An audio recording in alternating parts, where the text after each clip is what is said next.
I think there are a surprising number of readers who feel anxiety about audiobooks. The debate around it has become strangely intense. One side insists that audiobooks don't count because reading is fundamentally a visual act. The other side argues that comprehension is comprehension, so listening is, in fact, reading. It's just through an alternate route. But the more I think about this disagreement, the more I think that both sides are sort of caught in the same circle. Most of these arguments begin with an assumption about what reading necessarily involves. And that assumption seems to shape everything that comes after. For some, reading is fundamentally mechanical. It's about the eyes scanning the text. It's about decoding symbols, engaging with the written language visually. Reading, in this view, is a specific cognitive motor experience. And they're not wrong. I mean, if you flip the question, what if I were sitting here reading a book with my eyes and then I stopped and asked you, hey, does this count as listening? You'd probably say no, because the physical processes are in fact different. I mean, audiobooks involve auditory processing, prosody, and speech perception. However, reading with your eyes, that involves, of course, eye movements, orthographic mapping, and visual attention. And those differences are not trivial. But that difference doesn't really settle the issue either, because people who say that audiobooks do count as reading, they tend to define reading by its destination rather than by the mechanism. They argue, for example, that once the words, however they arrive in your mind, once they reach the brain, the mental processing is basically the same. So either way, your mind is building meaning, you're constructing narratives, making inferences, and integrating new ideas into memory. And honestly, I think that's right. I mean, higher level comprehension relies on the same overlapping systems, whether the input is visual or auditory. I ran across a comment recently arguing that, listening cannot be considered reading because, if a person saw a stage performance of Romeo and Juliet, for example, they wouldn't go around saying that they had actually read Romeo and Juliet. And I agree with that. I think that argument makes sense. But at the same time, I would strongly disagree with the notion that such a performance would somehow be inferior or maybe a less meaningful way of experiencing that play. In fact, a performance of Romeo and Juliet rather than a reading, that's the way it was intended to be experienced. So the way I see it, the disagreement appears to be about definitions, what counts as reading. But when you strip away the arguments down to their core, what we're really arguing about, I think, is identity. Who gets to call themselves a real reader? Who gets to count themselves as a legitimate member of the reading community? And that is an important question because reading is one of the few culturally sanctioned markers of intelligence that still survives. It's a subtle form of achievement. We count books that we read. We track them. We post our numbers.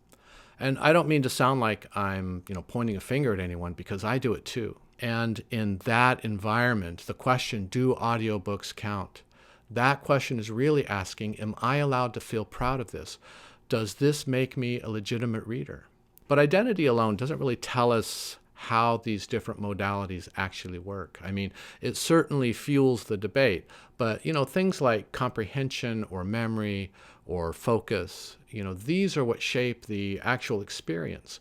And when you look at the research, an interesting pattern emerges. For everyday sort of normal narrative text, like novels or stories or just even general nonfiction, comprehension through listening versus reading is surprisingly similar. However, this equivalence breaks down as text become more complex. Academic writing, for example, where you have this dense sort of syntactic constructions or maybe a lot of unfamiliar vocabulary. These forms of writing are really better for visual reading. And the reason for this is simply because, reading with your eyes, it gives you true navigational control. You can pause, you can reread, you can slow down, or you can even jump back to an earlier paragraph with absolute precision and ease. The text exists in space, so you know exactly where ideas live.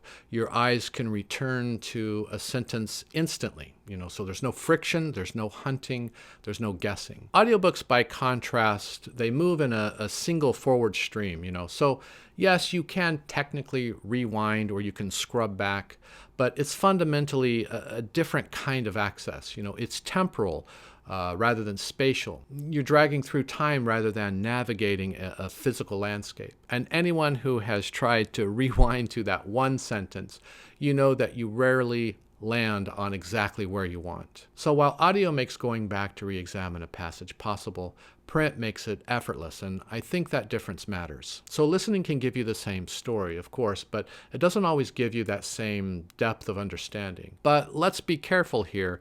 It's simply because the input mechanism is different, and that constrains us in different ways. And by the way, sometimes those differences are not necessarily bad, they're just different. Audiobooks, for example, create episodic memories. You can more easily remember like where you were or what you were doing, or maybe the rhythm of the narrator's voice. Printed books, on the other hand, create more spatial memories. For example, you'll more likely remember where a moment sits on a page, maybe the shape of the paragraph or the physical layout of the chapter. Neither form is inherently stronger or weaker. They just emphasize different types of recall. And something that I think is worth mentioning is this idea that humans evolved through listening. The oral tradition of storytelling predates literacy by tens of thousands of years. In that sense, audiobooks, they kind of tap into an ancient cognitive strength that we all have. On the flip side, though, modern life kind of complicates this. Nowadays, people tend to listen while multitasking, while walking, while cooking, while commuting. And multitasking reliably reduces retention.